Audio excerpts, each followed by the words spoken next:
ഒപ്പം ഏകദിന ശില്പശാല സംഘടിപ്പിച്ചു. വിളപ്പിൽ കാട്ടാക്കട നിയോജക മണ്ഡലത്തെ സ്ത്രീ സൗഹൃദ മണ്ഡലമാക്കുന്നതിനായി നടപ്പിലാക്കി വരുന്ന ഒപ്പം പദ്ധതിയുടെ ഭാവി പ്രവർത്തനങ്ങൾ തീരുമാനിക്കുന്നതിനായി ശില്പശാല സംഘടിപ്പിച്ചു.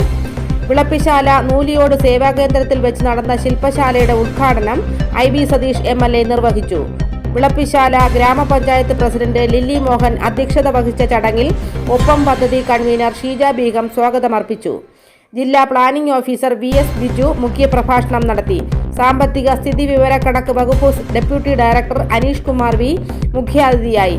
ഉദ്ഘാടന യോഗത്തെ തുടർന്ന് ആരോഗ്യം, വിദ്യാഭ്യാസം, കല, സാംസ്കാരികം, സംരംഭവും സ്ത്രീകളും, സ്ത്രീ പഠനവും വിശകലനവും എന്നീ വിഷയങ്ങളെ സംബന്ധിച്ച് 4 ഗ്രൂപ്പുകളായി തിരിഞ്ഞ് ചർച്ച സംഘടിപ്പിച്ചു. ചർച്ചയിലൂടെ ആസൂത്രണം ചെയ്ത പ്രവർത്തനങ്ങൾ പ്രോജക്ട് രൂപേണ തയ്യാറാക്കി പഞ്ചായത്ത് അടിസ്ഥാനത്തിൽ നടപ്പിലാക്കാനാണ് തീരുമാനിച്ചിട്ടുള്ളതെന്ന് IB സതീഷ് MLA പറഞ്ഞു.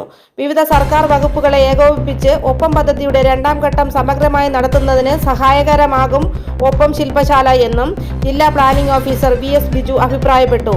മലയങ്കീട് ഗ്രാമപഞ്ചായത്ത് പ്രസിഡന്റ് A വത്സലകുമാരി, മാറനല്ലൂർ ഗ്രാമപഞ്ചായത്ത് president A Suresh Kumar, CDS ചെയർപേഴ്സൺമാർ, ICDS സൂപ്പർവൈസർമാർ, ജില്ലാ പ്രതിനിധികൾ, വിവിധ വകുപ്പുകളിലെ ഉദ്യോഗസ്ഥർ, സാമൂഹിക സാംസ്കാരിക പ്രവർത്തകർ തുടങ്ങിയവർ ശില്പശാലയിൽ പങ്കെടുത്തു.